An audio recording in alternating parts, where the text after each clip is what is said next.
नमस्कार, स्वागत है आपका एबीपी न्यूज में। आपके साथ मैं हूं नेहा पंत। वक्त हो गया है बड़ी बहस का कि 84 के दंगा पीड़ितों को यानी सिखों को इंसाफ कब मिलेगा। बता दें आपको, मंगलवार को दिल्ली की कड़कड़डूमा अदालत ने कांग्रेस के पूर्व सांसद सज्जन कुमार को दंगों के आरोप से बरी कर दिया है। इस फैसले के विरोध में सिख समुदाय के लोग सड़कों पर उतर आए हैं। जम्मू से लेकर पंजाब और दिल्ली में विरोध प्रदर्शन चल रहे हैं।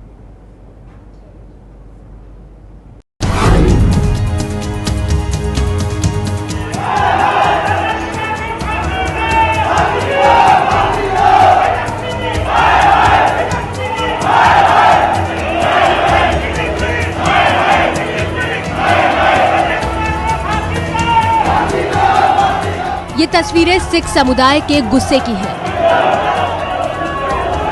दिल्ली के सुभाष नगर मेट्रो स्टेशन पर बुधवार को सिख समुदाय के लोगों ने मेट्रो की रफ्तार पर ब्रेक लगा दिया। सज्जन कुमार को बरी किए जाने के बाद सिखों का गुस्सा जो है वो मेट्रो स्टेशन पर भी निकला। सुभाष नगर मेट्रो स्टेशन पर बड़ी संख्या में यहाँ पर सिख समुदाय के लोग घुसे और उन्होंने मेट्रो को रोक दिया। काफी समय तक ये हंगामा चलता रहा और बमुश्किल इन्हें यहाँ से हटाया गया। हालांकि इनका ये कहना है कि अभी फिलहाल ये अपना प्रोटेस्ट यहाँ पर स्थगित कर रहे हैं, लेकिन कल 10 जनपद का घेराव करेंगे। सीबीआई का भी घेराव करने की मांग इन्होंने की है। सिख समुदाय के लोग 29 साल से 1984 में हुए सिख विरोधी दंगों में इंसाफ की आस लगाए बैठे थे, लेकिन मंगलवार को पूर्व कांग्रेस सांसद सज्जन कुमार को दिल्ली की कोर्ट ने दिल्ली के कैंट इलाके में भड़के दंगे के आरोप से बरी कर दिया, जिसके बाद देश भर में फूट पड़ा है सिख समुदाय का गुस्सा।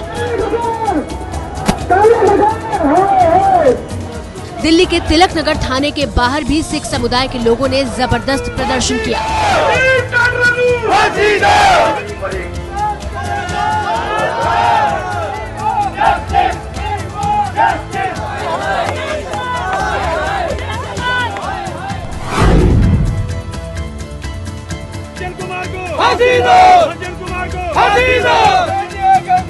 यही नहीं, जम्मू में भी सिख समुदाय के लोगों ने जम्मू पठानकोट हाईवे जाम कर दिया।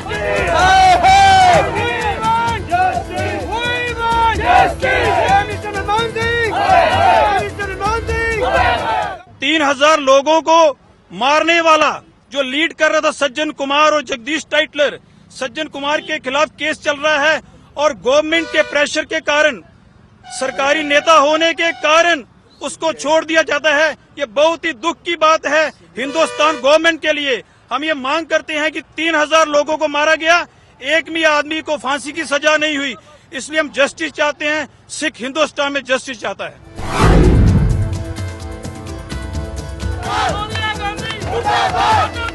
पंजाब के लुधियाना में भी सिख समुदाय ने सड़क पर उतरकर अपना गुस्सा जताया।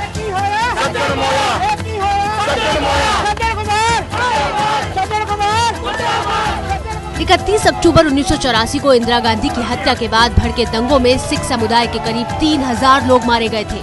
सज्जन कुमार पर उन दंगों के दौरान दिल्ली के कैंट इलाके और सुल्तानपुरी में दंगे भड़काने और लोगों की हत्या का आरोप लगा था। दिल्ली की निचली अदालत ने दिल्ली कैंट इलाके में 5 लोगों की हत्या के मामले में सज्जन कुमार को बरी कर दिया, जबकि सुल्तानपुरी दंगा मामले की सुनवाई 15 मई को होनी है।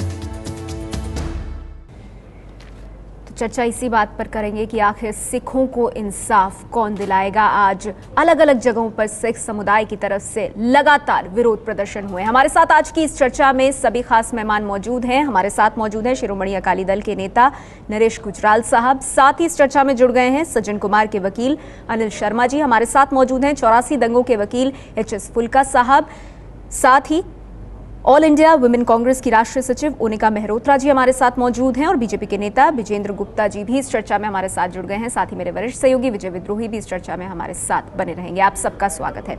चर्चा की शुरुआत आपसे करना चाहूंगी एच.एस. फुल्का साहब। सारे के सारे तथ्य एविडेंस कोर्ट में रखे गए और तभी कड़कड़डूमा कोर्ट ने सज्जन कुमार को बरी किया। अब सवाल उठता है कि इससे आगे क्या? ये न्याय प्रक्रिया थी जिसके बाद ये फैसला आया है, लेकिन सिखों का जो गुस्सा है सिख समुदाय का वो अपने चरम पर है। सवाल उठता है कि उन्हें इंसाफ कौन दिलाएगा?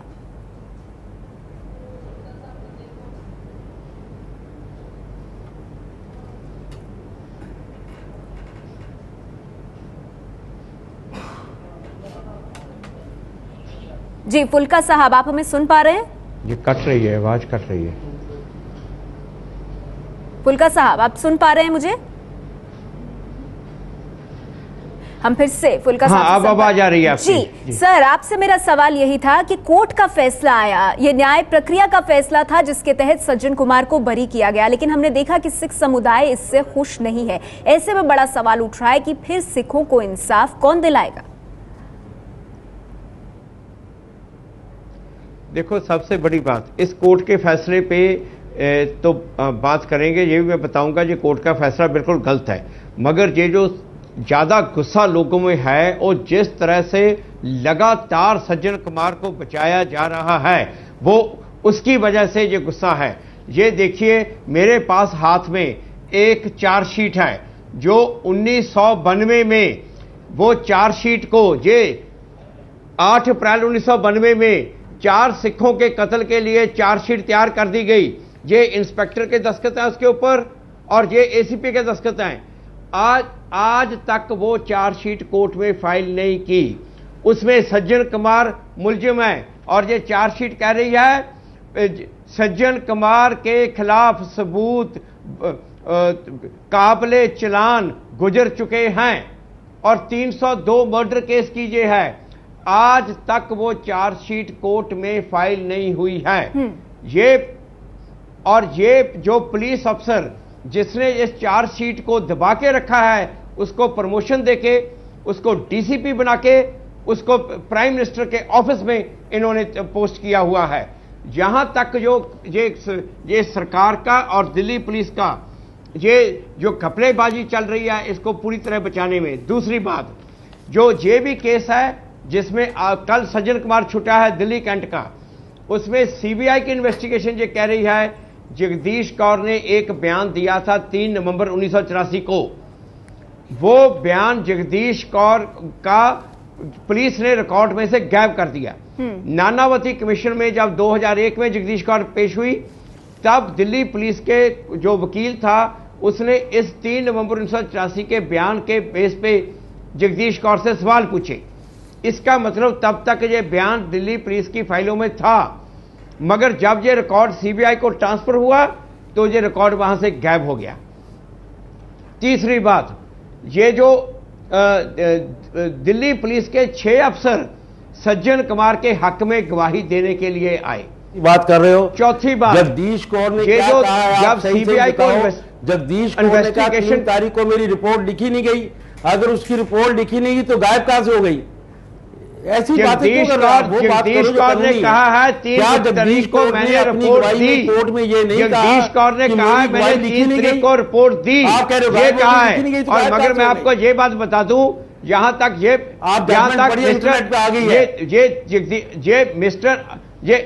ये जो अनिल इंटरनेट पे मेरे पास है कॉपी मिस्टर शर्मा जजमेंट की, और ये इस जजमेंट में जगदीश कौर को पूरी तरह बिलीव किया है कोर्ट में। फुल्का जी, आप पूरी तरह, और जगदीश कौर को भी, दरजीत कौर को भी, और 5 मुलजिमों को कोर्ट में नहीं कहा मेरी स्टेटमेंट लिखी नहीं। ये बातें आप सब अगर मैं बिल्कुल जिम्मेदारी पे दे रहा हूं मिस्टर शर्मा, मिस्टर शर्मा, मैं पूरी जिम्मेदारी से स्टेटमेंट दे रहा हूं।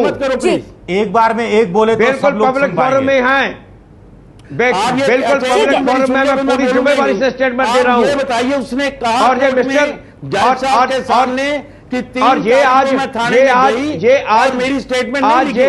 ठीक है फुल्का साहब, आपने बताया कुछ ऐसी चीजें जहां पर आपको ये लगता है कि सरकार और दिल्ली पुलिस के बीच में मिली भगत रही है।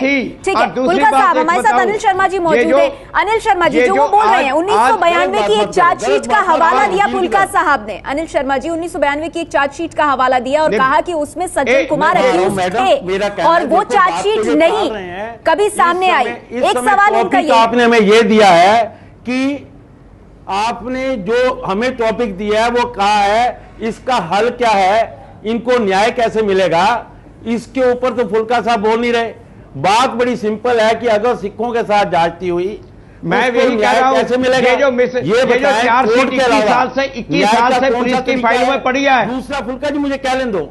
दूसरा आप ये बताइए कि अगर कोर्ट ने कोई न्याय किया है तो 500, 200, 1000 आदमी लेके ये ट्रांस रोक के, मेट्रो रोक के न्याय मिलेगा?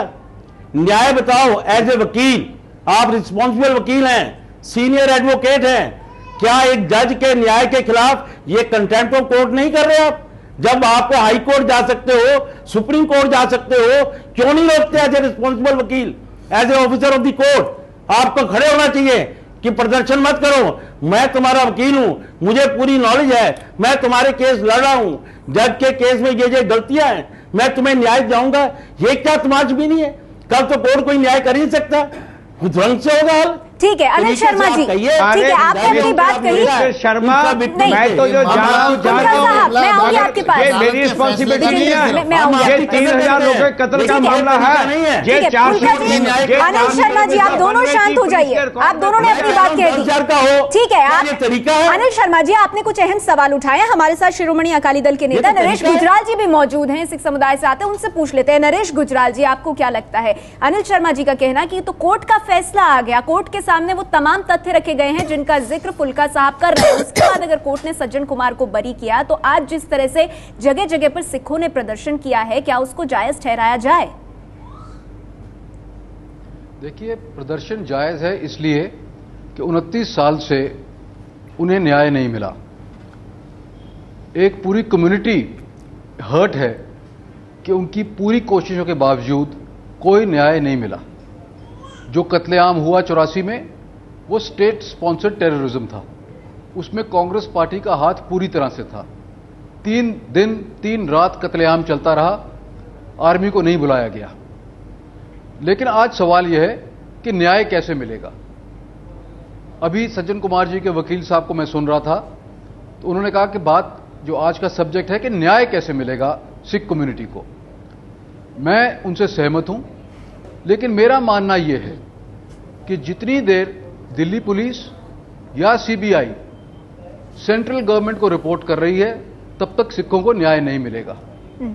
जैसे गुजरात के मामले में सुप्रीम कोर्ट ने सुओ मोटो इंटरवेंशन करके अपने नीचे सब कुछ ले लिया और एसआईटी बनाई, उसी तरह आज उन्हें इस मामले में भी सब कुछ अपने नीचे ले लेना चाहिए, ताकि इन्वेस्टिगेटिव एजेंसीज जो हैं वो सीधा सुप्रीम कोर्ट को रिपोर्ट करें, तभी सिखों को न्याय मिल सकता है। नहीं तो जिस तरह से ये एविडेंस कलेक्ट करते हैं और जो एविडेंस कोर्ट में पेश करते हैं, उससे सिखों को कभी न्याय नहीं मिलेगा। अहम बात आप कह रहे हैं नरेश गुजराल साहब, आप कह रहे हैं कि जिस तरह से गुजरात में हुआ, अगर वैसे ही सुप्रीम कोर्ट मॉनिटर्ड एसआईटी का गठन हो तो इंसाफ की उम्मीद की जा सकती है। मोनिका मेहरोत्रा जी, आपने कुछ मेहमानों को सुना, ये सवाल लगातार सिख समुदाय की ओर से भी उठता रहा है कि तब भी आपकी सरकार थी जब ये दंगे हुए और एक बड़े काल तक आप लोगों ने शासन किया है देश में, आज भी आपकी सरकार, और ये आरोप लगता रहा है कि जब तक आपकी सरकार है तब तक जो असली दोषी हैं, जिन्हें सिख समुदाय दोषी मानता है, वो बचते रहेंगे। नहीं, मैं इसमें एग्री नहीं करूंगी। सरकार की बात की, उसमें मैं टिप्पणी करती हूँ उस बात पे कि आप जब तक सरकार रहेगी नहीं बचेंगे। बीजेपी सरकार भी थी, उस वक्त भी कर सकते थे। बात उसकी नहीं है कि कांग्रेस रूल कर रही है, बीजेपी रूल कर रही है। बात यह है कि कांग्रेस ने हमेशा इस मुद्दे को संवेदनशील समझा और कभी भी प्रोटेक्ट करने की कोशिश नहीं की। जिनके भी नाम बिना आरोप से धोए भी आए, उसमें आपने देखा कि चुनावों की टिकट भी नहीं दी, उनको दूर रखा इन चीज़ों से, और मामले जो कोर्ट में चला उसका आपने आज रिजल्ट देखा।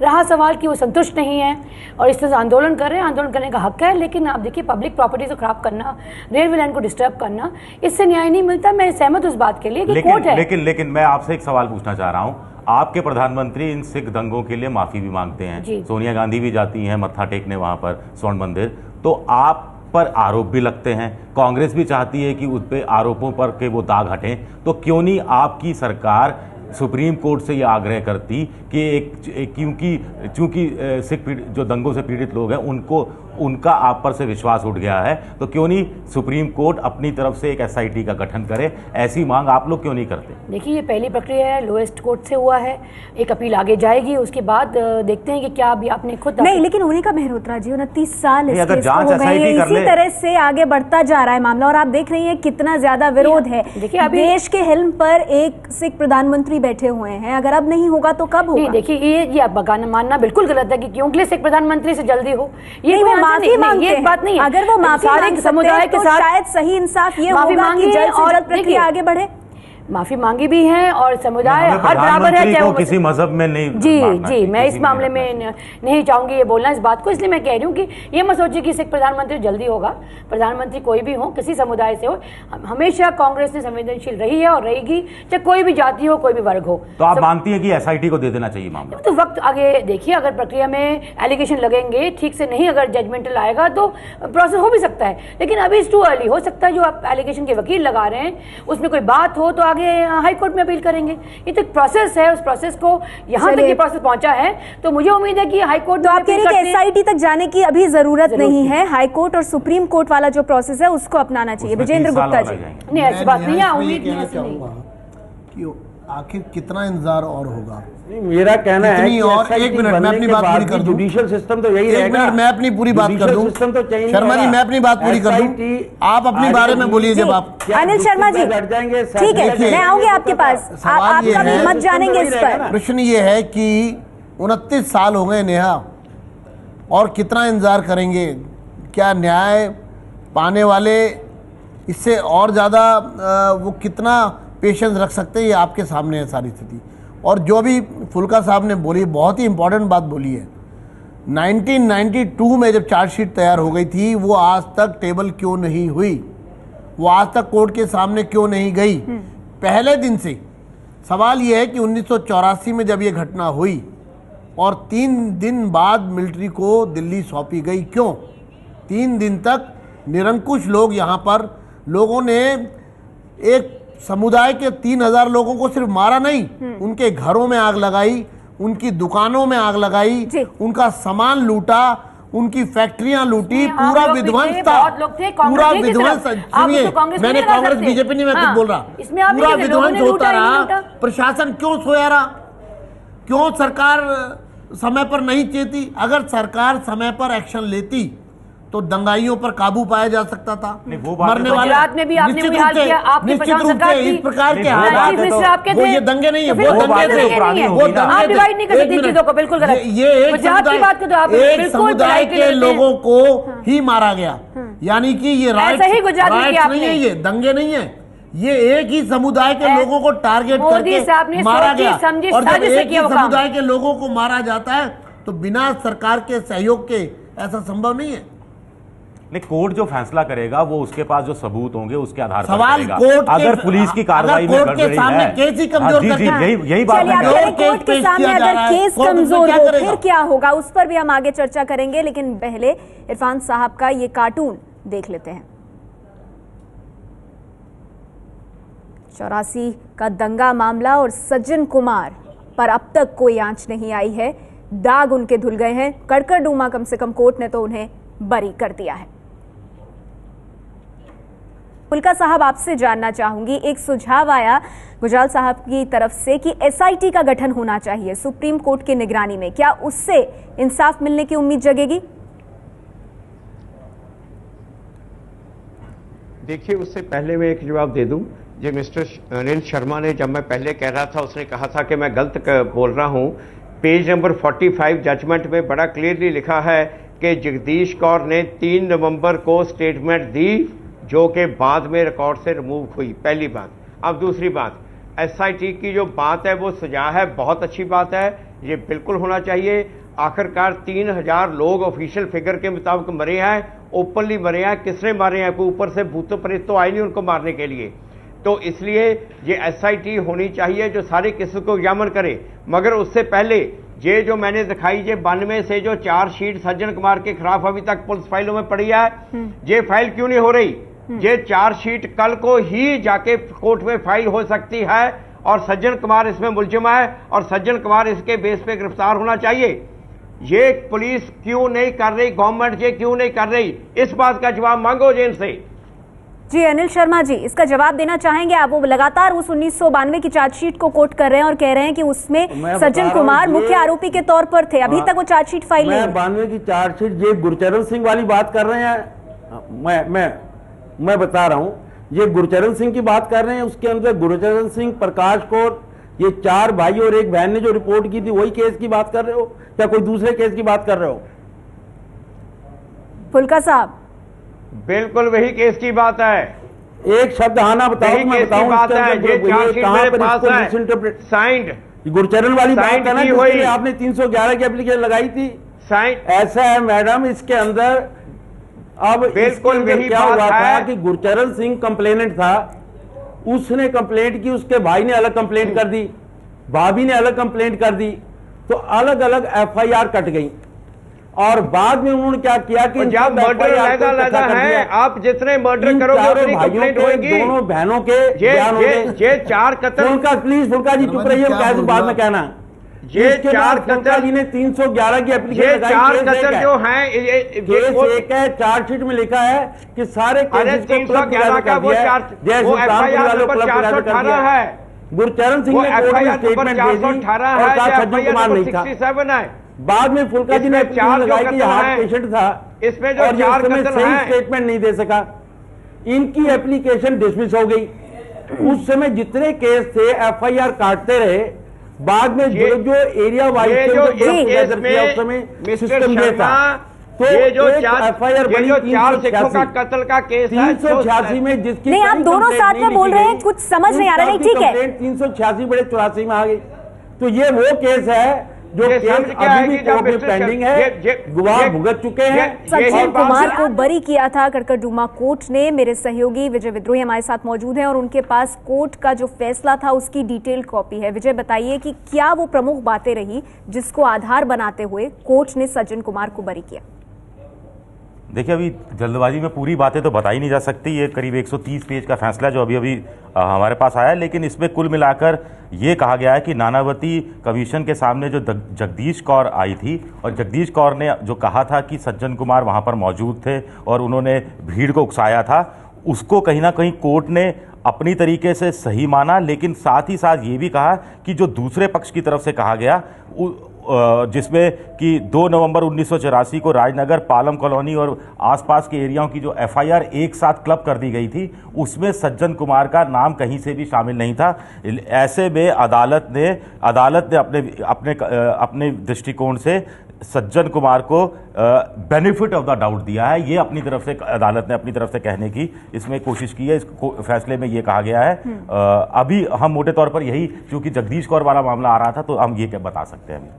जी जी बोलिए। नेहा, मैं इसमें ये कहना चाहता हूँ कि मामला कोई एक निचली अदालत के एक फैसले का नहीं है। सवाल ये है कि 3000 लोगों की हत्या होती है और 29 साल के बाद भी कोई व्यक्ति दोषी नहीं करार दिया जाता। उसका एक ही कारण है कि सबूतों को कमज़ोर किया जाता है, चीज़ों को दरकिनार किया जाता है, और प्रशासन और सरकार मिलकर के 1984 से लगातार इस मामलों को कमज़ोर कर रही है। और एक तरह से देखा जाए तो जिन परिवारों के लोग गए, जिनकी हत्या हुई, उनको आज तक न्याय नहीं मिला। आज अगर दिल्ली की सड़कों पर सिख समुदाय के लोग उतरे और लगातार ये आंदोलन आगे बढ़ रहा है, उसका एक ही कारण है कि आखिर वो 3000 परिवार जाएं तो जाएं कहाँ, जिनके अपने सगे संबंधी इन दंगों की भेंट चढ़ गए और वो बिल्कुल मासूम थे, निर्दोष थे। उनका क्या दोष क्या था? वो सामान्य नागरिक थे, अपने घर में थे, अपनी दुकान पर फैसले के बारे में और ज्यादा जो ये जगदीश कौर की गवाही का मामला है, उसमें कोर्ट का ये कहना है कि अगर इतनी इंपॉर्टेंट गवाही थी और सज्जन कुमार को वाकई में उन्होंने देखा था कि वो मॉब को उकसा रहे थे, तो ये मामला आगे की जो अलग अलग इंक्वायरी कमीशन बने, इसमें ये बात प्रमुखता से सामने क्यों नहीं आई। इसके अलावा जो दूसरी इन्वेस्टिगेशन एजेंसीज हैं, उसने इस मामले को प्रमुखता से क्यों नहीं उठाया। तो ये मामला चूंकि सज्जन कुमार, ये जगदीश कौर की गवाही को नहीं उठाया गया, इसलिए भी बेनिफिट ऑफ द डाउट दिया गया, ये अदालत ने अपने फैसले में कहा। ये विद्रोही जी जो बात मैं कह रहा हूँ, वो आपकी ये तमाम बातें इस बात को पुख्ता करती हैं। नरेश गुजराल जी, फैसले की कुछ अहम बातें बताई गई हैं। बेनिफिट ऑफ द डाउट ये बड़ी चीज है जिसके चलते सज्जन कुमार को बरी किया गया है और जो बाकी 5 थे उनको दोषी पाया गया।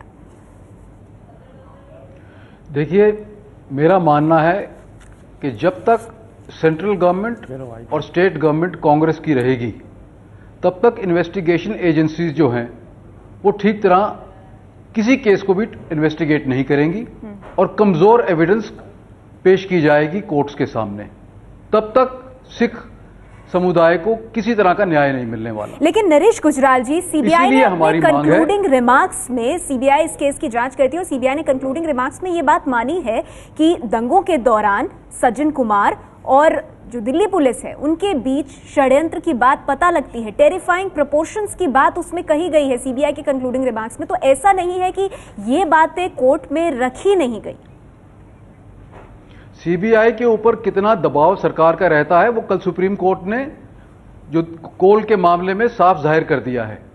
इसीलिए हमारी मांग है कि सुप्रीम कोर्ट पे तो कोई दबाव नहीं था, ठोक के बोले कोर्ट में, एक एक बात खुलकर बोली। जगदीश कौर 4 दिन चीफ हुआ है, 12 दिन क्रॉस हुआ है, पेश की। बताओ कोई हॉस्टाइल विटनेस नहीं है। जगदीश कौर ने खुद माना है कि उसकी सब जगह सुनवाई हुई। मैंने क्वेश्चन पूछा, बताओ किसी भी गवाह को दिक्कत थी पुलिस से? उन्होंने कहा नहीं।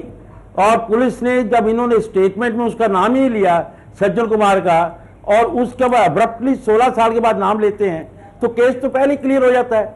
अब ये बताएं कि जगदीश कौर में बात समझ नहीं आ रही, जगशेर कांग्रेस को क्या आपत्ति है?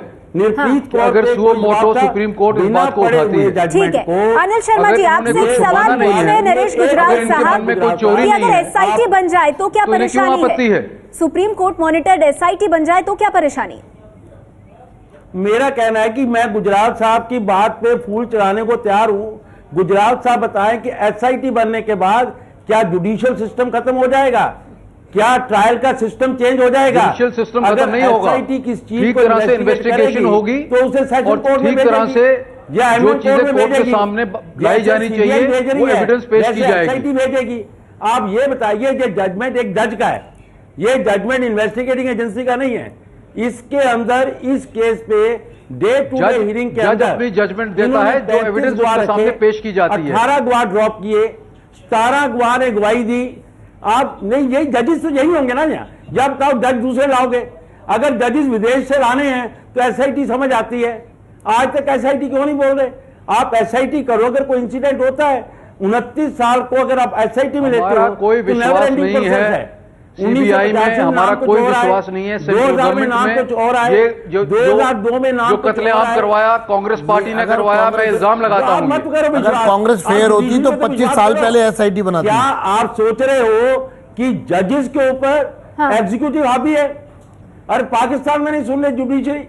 एबीपी न्यूज के पास फैसले की कॉपी है कटकड़डूमा कोर्ट की, जिसमें सज्जन कुमार को बरी किया गया है और बेनिफिट ऑफ डाउट उसमें दिया गया है। हमारे साथ सभी मेहमान मौजूद हैं, लेकिन उससे पहले विजय आपसे जानना चाहूंगी, कोर्ट के फैसले में अंत में जो निचोड़ है इसका वो जरा बताएं कि कौन सा ऐसा आधार है जिसके बिना पे फाइनली सज्जन कुमार को बरी किया गया? देखिए, कुल मिलाकर जो ये कोर्ट का जो फैसले की कॉपी अभी अभी हमारे हाथ लगी है, उसमें जो सज्जन कुमार को लेकर जगदीश कौर ने जो गवाही दी थी उसको महत्वपूर्ण आधार माना है सज्जन कुमार को बेनिफिट ऑफ द डाउट देने के लिए। कोर्ट ने अपने फैसले में ये लिखा है कि वो जगदीश कौर ने कहा कि उन्होंने देखा था सज्जन कुमार को जीप से उतरते हुए 9 बजे के आसपास की बात है, और वो क्राउड को मोबिलाइज कर रहे थे और कह रहे थे कि कोई सरदार बचना नहीं चाहिए। लेकिन कोर्ट का ये कहना है कि रंगनाथ कमीशन के आगे जब जगदीश कौर पेश हुई थी तब उन्होंने इस तरह की कोई बात नहीं कही थी, पहली बात। दूसरा, कोर्ट का ये कहना है कि अगर यही इतनी महत्वपूर्ण बात उन्होंने जब इतनी खुली जगह में इतना सब सुना सज्जन कुमार को, तो और लोगों को भी जानना चाहिए था,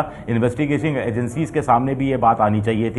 और दूसरे जो दूसरे कमीशन, रंगनाथ कमीशन से लेकर जो दूसरे कमीशन बैठे थे उनके सामने भी कुछ और लोगों को आके इस बात की तस्दीक करनी चाहिए थी। अगर ऐसा नहीं हुआ, लिहाजा कोर्ट की नज़र में जगदीश कौर की जो गवाही है उसे अस्वीकार्य माना गया और उसका अविश्वसनीय माना गया। और ये फिर कहा गया कि सज्जन कुमार के खिलाफ सिर्फ except a role of conspiracy और अबेटिंग नो अदर एक्ट और role has been attributed to Sajjan Kumar by the prosecution. लिहाजा सज्जन कुमार को बेनिफिट ऑफ द डाउट के अधिकारी हैं, इसलिए उनको उन चार्ज से बरी किया जाता है, ये कोर्ट ने अपने फैसले में कहा। मोनिका जी, मैं आपके पास आऊंगी, लेकिन उससे पहले नरेश गुजराल साहब, ये फैसले की कॉपी जो है वो, नरेश गुजराल जी हमारे साथ अब नहीं बने हुए हैं, लेकिन ओनिका मेहरोत्रा जी, वो ठीक है, कोर्ट में जो साक्ष्य आए उसके हिसाब से जिस तरह से कोर्ट का फैसला आया है, benefit of doubt Sajjan Kumar को दिया गया है। लेकिन बड़ी बात यह है कि सिख समुदाय इससे खुश नहीं है, और एक जो मांग एसआईटी की उठ रही है, आपने देखा हमारे पैनल पर भी बोला गया, तो आपको लगता है कि केंद्र को इसके लिए आग्रह करना चाहिए? ये आपकी तरफ से एक सकारात्मक कदम हो सकता है? ये बात आप ठीक कह रही हैं कि एफर्ट्स पार्टी की तरफ दिखनी चाहिए बात, लेकिन आप ये भी समझिए कि कानून के हिसाब से बात की जाएगी, ना कि इमोशनल किसी बात पे जाके। दुख है एक मिनट में complete sir, let me complete, don't interrupt, because आपसे बीजेपी की पॉलिटिकल भाषा मत करिए, ये पॉलिटिकल मत करिए इसको, ये बहुत सेंसिटिव इशू है और सिख समुदाय के बात में आप इसको बनाइए मत। 3000 लोगों को मारा किसने? बिल्कुल मत बनाइए सर। 3000 लोगों को किसने मारा? आप बोलिए, चलिए आप बोलिए। 3000 लोगों बोलिए, मैं गुजरात में जाऊंगी, आप बोलते रहिए। 3000 लोगों को किसने मारा? नहीं ठीक है, वो 3000 हत्याएं हुई हैं, ठीक है, कैसे भूल जाए? आप बोलिए, आप बोलते रहिए। इसको कैसे हम दरकिनार कर दें? भावना कह करके भूल छोड़ दें क्या? अच्छा ठीक है, मैं आपके सवाल को ऐसे रख देती हूँ, क्योंकि आप जब बोलते तो जाहिर सी बात है उनिका मेहरोत्रा जी उसको राजनीति के तौर पे भी लेंगी। उनिका जी, सवाल यह है कि 29 साल का लंबा वक्त गुजर गया है और हमेशा एक खास तबका जो है उसको ये लगता है कि आपकी सरकार में इंसाफ नहीं मिल पा रहा है। तो अब ये सवाल उठ रहा है कि और कितना लंबा इस मामले को खींचा जाए, क्यों ना आप ही की तरफ से एसआईटी गठित करने का आग्रह किया जाए? देखिए, मैंने पहले भी कहा ठीक है, बहुत लंबा समय है और इंसाफ इतनी डिले हो तो कोई भी समुदाय हो उनको ये लगेगा कि कहीं ना कहीं उनसे इंसाफ नहीं हो रहा। लेकिन जब ये आया मुद्दा और अभी विजय जी पढ़ भी रहे थे रिपोर्ट, टेक्निकली हम उस बात पे तो जाएंगे, डिले फैक्टर में ठीक है ये बातें नहीं, आगे की प्रक्रिया अगर इसमें कोई डाउट होता है, सिख समुदाय को लगा है कि उनसे नहीं इंसाफ हुआ। समुदाय अलग थोड़ा है, हम ही सब आम व्यक्ति हैं वो। जी हाँ, कोई समुदाय, कोई जिस तरह से गुजरात में मुस्लिम हिंदुस्तान के बाहर का समुदाय नहीं है, हम ही हैं, मैं हूँ, आप हैं, हम नागरिक आम आदमी की हत्या हुई है और एक नहीं, दो नहीं, 3000 कोर्ट पे जाइए ना सर, आप जाइए। 3000 बीजेपी आदमियों की हत्या की गई है, बीजेपी देश की राजधानी में हुई है। हाँ तो बीजेपी जाए ना सर, एक व्यक्ति को फांसी की सजा नहीं, ऐसे कैसे चुप बैठ जाए, ऐसे कैसे शांत हो जाए? बिल्कुल मत बैठिए। अच्छा विजेंद्र जी, आपके लिए अनिल शर्मा जी का भी सवाल है कि फिर आपने विक्टिम्स को क्या मदद की, वकील दिए उनको लड़ने के लिए? बिल्कुल कोई मदद? बिल्कुल, अभी आपके सामने फुल्का साहब बोल रहे थे ना, क्या मदद की? फुल्का साहब ने ऑल आउट एफर्ट किए और उनके साथ पूरी टीम ने, आपने 28 साल सबने किए। सवाल ये है कि अगर सरकार इन्वेस्टिगेशन ही प्रॉपर नहीं करेगी, सरकार डॉक्यूमेंट ही पेश नहीं करेगी, सरकार केस को जगदीश कौर के मामले में भी जगदीश कौर का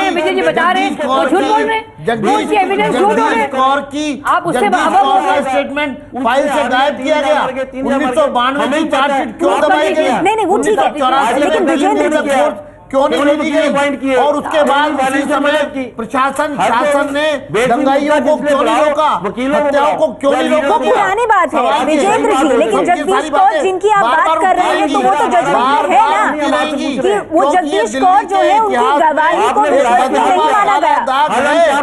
ऐसा गुजरात बहुत ही अच्छा है, आपके लिए तो तिलक है माथे का शायद गुजरात। ठीक है, इसको ऐसे ही है, तभी उनको पीएम बनाना।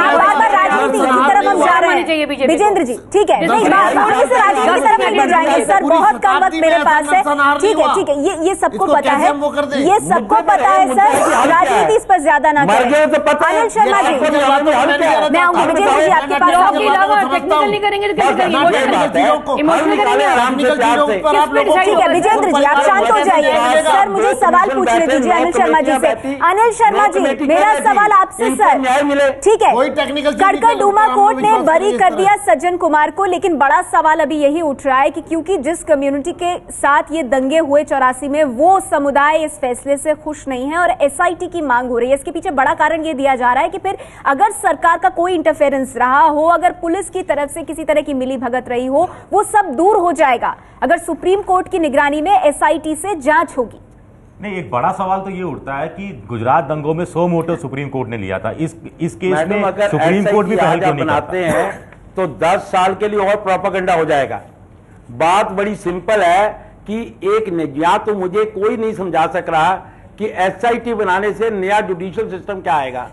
अगर जुडिशियल सिस्टम गलत है तो उसे चेंज करो। नहीं अनिल शर्मा जी, जुडिशियल सिस्टम पर कोई सवाल नहीं उठा रहा है, जुडिशरी पे कोई सवाल नहीं उठा रहा शर्मा साहब।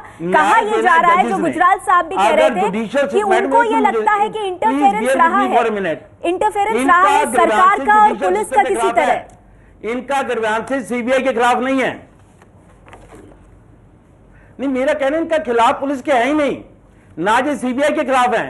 आज ये पूरे कॉन्फिडेंस से आए थे कि सज्जन कुमार अंदर जाएगा, इनके आदमी ने ठोक के गवाही दी। अब उस गवाही का कोई अर्थ तो जज निकालेगा, मैं नहीं निकाल सकता। इन्होंने अपनी बात कही, हमने अपनी बात कही।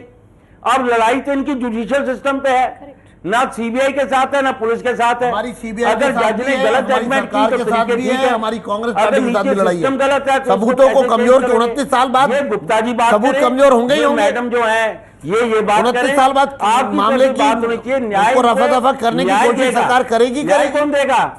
सब कुछ तो सरकार के हाथ में, आम आदमी को न्याय कहां से मिलेगा? न्याय नहीं दिया। देखिए मरने वाले भी मार दिया। सरकार ने इस मुद्दे पर बेहद सब कुछ तो सरकार के हाथ में, पार्टी न्याय कैसे मिलेगा? कोर्ट ने बरी किया हो, लेकिन अभी सरकार है इस समुदाय को उन्हें न्याय सही मायनों में कब मिलेगा? शुक्रिया आप सभी मेहमानों का इस चर्चा में हमारे साथ जुड़ने के लिए।